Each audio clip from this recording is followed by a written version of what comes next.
Hi guys, welcome to Throwzone.com. This is Mohit Soni. Right in front of you is the Bajaj Avenger 220 Cruise.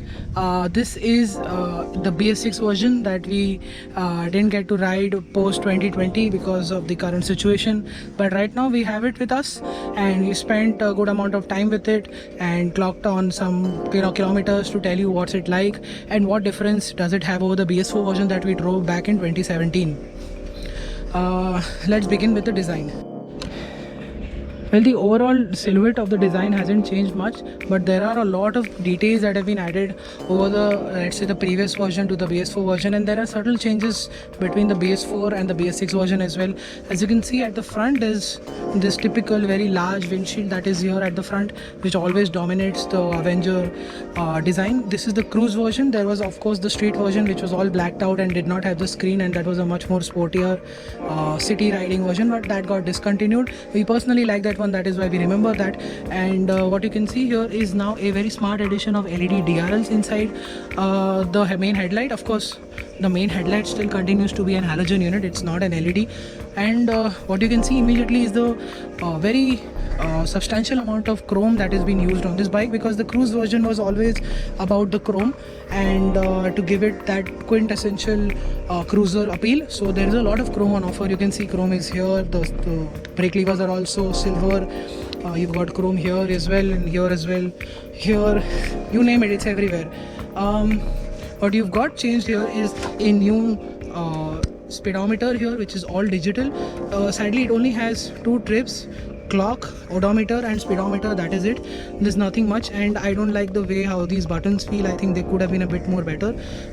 The button is very small in between, while the rubber just here kind of distracts you to understand at first, but obviously you'll get used to it once you buy it. And this is the small screen here, which shows you all the indicators such as turn indicator and high beam and everything else. This is the ignition switch. This is of course the handle lock. That's how it's done in a cruiser. It's done here in the Avenger. We've been seeing it for almost a decade. What has also changed is the way the exhaust is here. It's much more smaller and slightly lowered, and the cutoff here also has changed, so that gives it a completely different look to the muffler. Swing arm same. You've got a drum brake at the back. You've got a sensor of course to prevent it's got the RLF, if I'm not wrong, rear lift protection. And same tires, very different in size. 15-inch at the front, at the back, 17 at the front. And you've got this very comfortable rear backrest, along with a seat which is still kind of small, but because of this makes this whole area a bit more comfortable to live with. I think a lot of people do weekend ride with that and they're still comfortable, so I think that should continue to be the same. We couldn't test it this time in a short period of time. And yeah, that is the whole bike. You've got a lot of chrome, huge windshield, chrome mirrors, you name it. Build quality, fit finish is top notch, paint is very... What is the Bajaj Avenger 220 Cruise like to ride? Well, it's got the same 220cc motor with a 2-valve head, oil cooled, making 19 bhp of power, 17 newton meters of torque.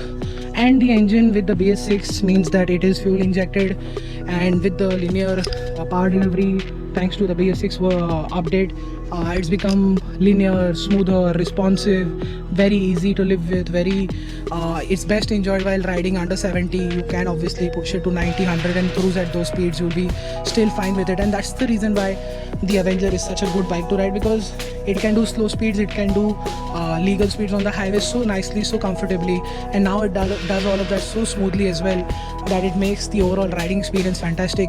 Even the fuel economy, which runs in the 40 km per liter mark on the highway, is very impressive, and that's the reason why it also does really well. And it's because it's also got a very large fuel tank, so it gives you a very good range too.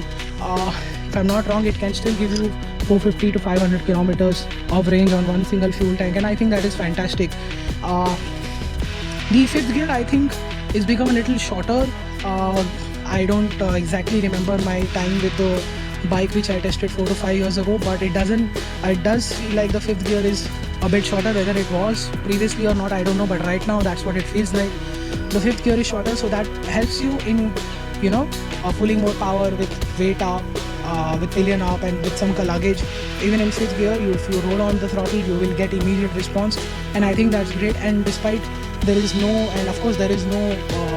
effect on the fuel economy of the bike.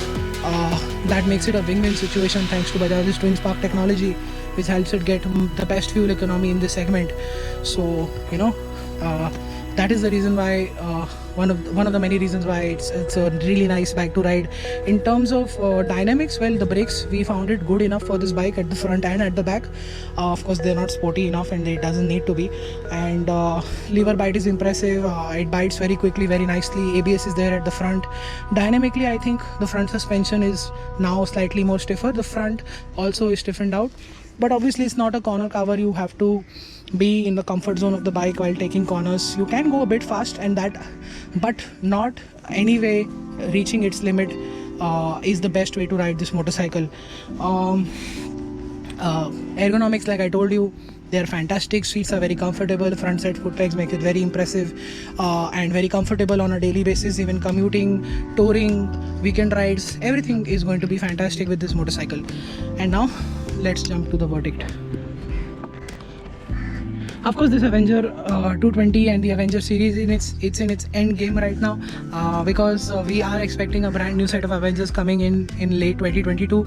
I know that's still far away, but I had to make that pun. You don't get that time to do so very often, and that is what the Avenger is all about. It's been a classic motorcycle. It's been the go-to cruiser. It's been doing really well for the brand. It's got a very strong community built around it.